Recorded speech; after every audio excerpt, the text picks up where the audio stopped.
कहानी की शुरुआत होती है एक छोटे से गांव रामपुर से।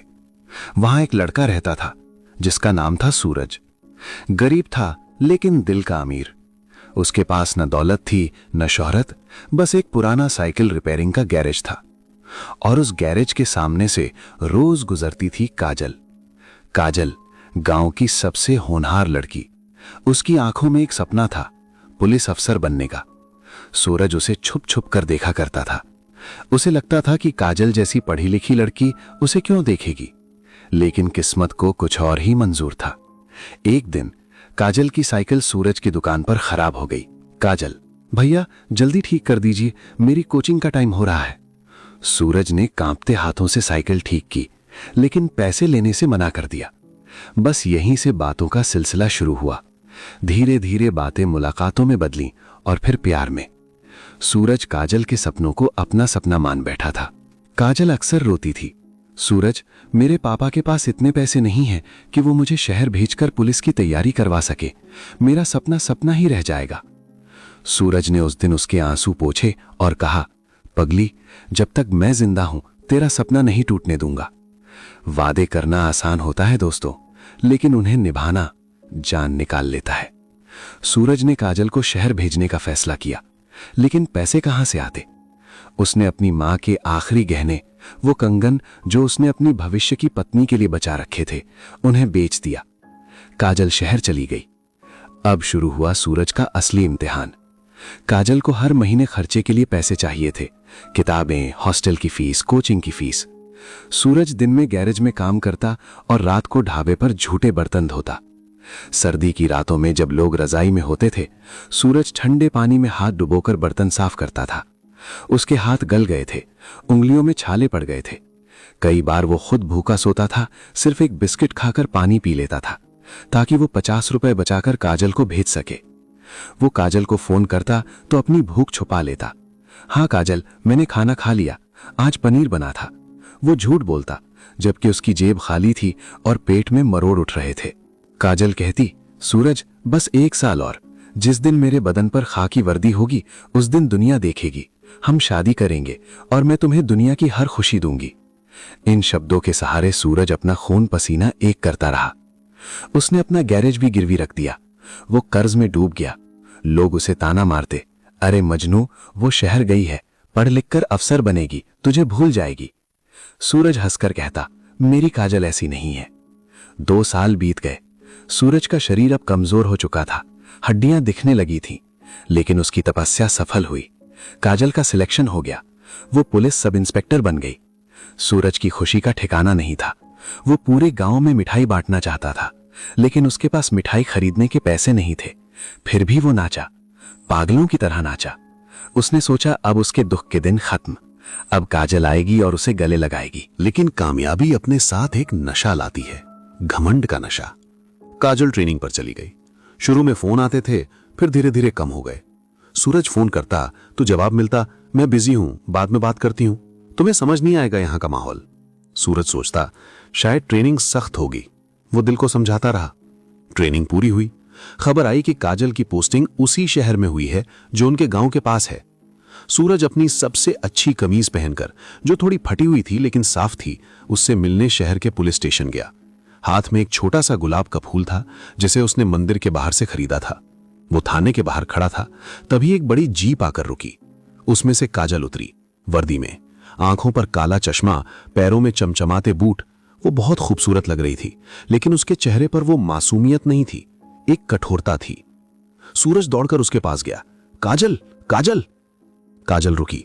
उसने अपना चश्मा उतारा और सूरज को ऊपर से नीचे तक देखा। मैले कपड़े, बिखरे बाल, पिचका हुआ चेहरा। वहां उसके साथी अफसर भी खड़े थे।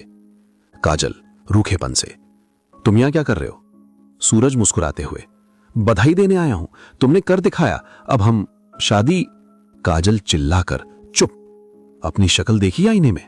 तुम एक मामूली मैकेनिक हो और मैं एक पुलिस ऑफिसर, हमारा कोई मेल नहीं है। और आज की दुनिया में गरीबों को कोई सपोर्ट नहीं करता। ये शब्द सूरज के सीने में गोली की तरह लगे।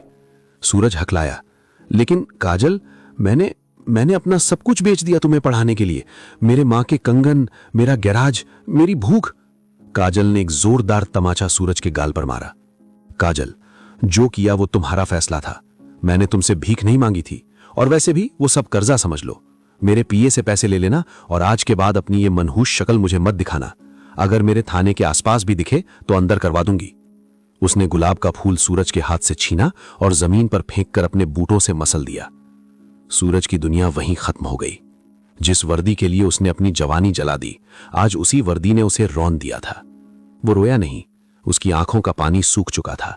वो खामोशी से वहां से चला गया। सूरज गांव वापस नहीं गया। वो किस मुंह से जाता? सब उसे ताना मारते। वो शहर की सड़कों पर पागलों की तरह भटकने लगा। वो एक जिंदा लाश बन गया था। वो रेलवे स्टेशन पर सोता, भीख मांग कर खाता। हर पल उसे काजल का वो तमाचा और वो कुचला हुआ गुलाब याद आता। उसे पता चला कि काजल की शादी तय हो गई है एक बड़े अमीर बिजनेसमैन के बेटे से। सूरज ने सुना तो उसे लगा कि उसके सीने में अब दिल नहीं, पत्थर है। दर्द की हद तो तब हो गई जब एक दिन पुलिस ने उसे चोर समझकर पीटा, और वो थाना काजल का ही था। काजल ने उसे लॉकअप में देखा। सूरज ने उसे पहचानने की कोशिश की, लेकिन काजल ने हवलदार से कहा, इसे इतना मारो कि ये शहर छोड़कर भाग जाए। ये मेरी साख खराब कर रहा है। उस रात लॉकअप में सूरज बहुत पीटा गया। उसकी पसलियां टूट गईं। खून में लथपथ पड़े सूरज ने उस रात कसम खाई, काजल, तुमने मेरे प्यार को मेरी कमजोरी समझा। तुमने जिस सूरज को बुझाने की कोशिश की है, अब वो ऐसी आग बनकर लौटेगा जो तुम्हारी वर्दी के गुरूर को खाक कर देगा। सूरज शहर छोड़कर गायब हो गया। अगले 5 साल तक किसी ने उसे नहीं देखा। काजल अपनी जिंदगी में मस्त थी। उसके पास पावर थी, पैसा था, पति था। उसने रिश्वत और गलत कामों से बहुत दौलत कमाई थी। वो भूल चुकी थी कि कोई सूरज भी था। लेकिन वक्त का पहिया घूमता है। 5 साल बाद शहर में एक नए एंटी करप्शन ब्यूरो के हेड की पोस्टिंग हुई। नाम था सूर्यकांत। कहा जाता था कि ये ऑफिसर किसी की नहीं सुनता। इसका काम करने का तरीका बहुत खौफनाक था। काजल उस वक्त तक डीएसपी बन चुकी थी, लेकिन उस पर भ्रष्टाचार के कई आरोप थे। उसे लगा कि वो पैसे खिलाकर इस नए ऑफिसर को भी खरीद लेगी। एक पार्टी में काजल और सूर्यकांत का आमना सामना हुआ। सूर्यकांत ने काला चश्मा पहन रखा था। वो सूट में था, बेहद प्रभावशाली और कड़क।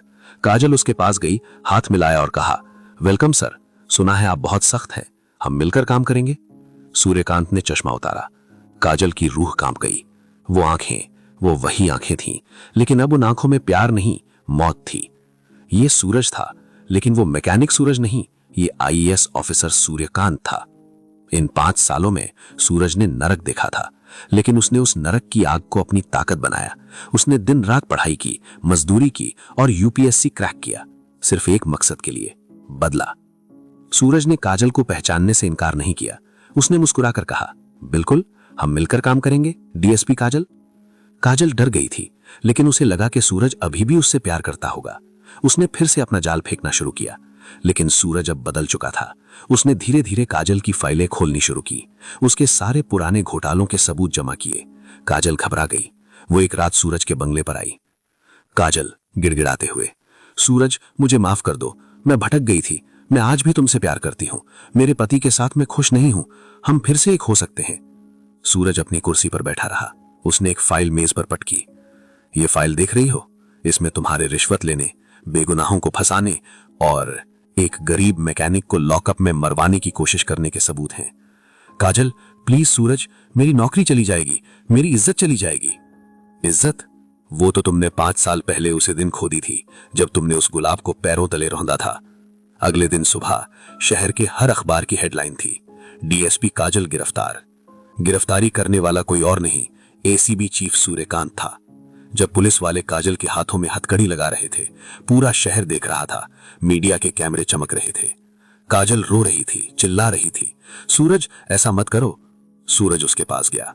उसने अपनी जेब से एक सूखा हुआ, कुचला हुआ गुलाब निकाला। वही गुलाब जो उसने 5 साल पहले संभाल कर रखा था। उसने वो गुलाब काजल के हाथ में थमाया। सूरज, धीमी आवाज में, कर्जा चुकता मैडम। ये गुलाब तुम्हारी वर्दी पर नहीं, तुम्हारी बर्बादी पर जच रहा है। काजल को जेल हो गई। उसका पति उसे छोड़ गया। उसकी वर्दी, उसका घमंड, सब मिट्टी में मिल गया। सूरज ने अपना बदला पूरा किया, लेकिन दोस्तों, बदला लेने के बाद भी सूरज के चेहरे पर खुशी नहीं थी। उसने अपनी गाड़ी रोकी उसी पुराने गैराज के सामने, जो अब खंडहर बन चुका था। वहां की धूल को माथे से लगाया।